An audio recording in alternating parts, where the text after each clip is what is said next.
Ayan mga idol, natapos na po natin pag-install ng pump motor, pressure tank at itong storage tank. Papakita ko po sa inyo. Bali ito po, naglagay po tayo dito ng check valve. Bali water district po ang supply. Nagbabaho po ng check valve para wala pong bumalik na tubig. Galing po dito sa pressure tank.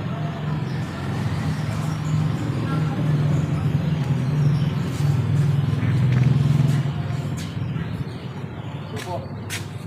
Papunta po dito sa tangke. May storage tank. Bali may float valve po ito. Automatic na po siyang mag-close pag napuno na po.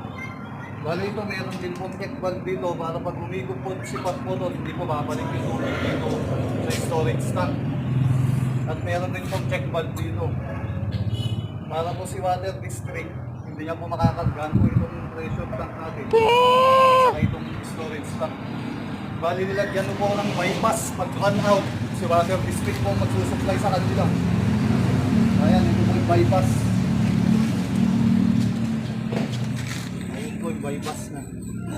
Bali ay yung check valve na piniliwanag ko po kanina. Ito po na yung supply po sa lahat. Wala pong babalik na tubig kay water district. Yun lamang po. Maraming salamat. Endong!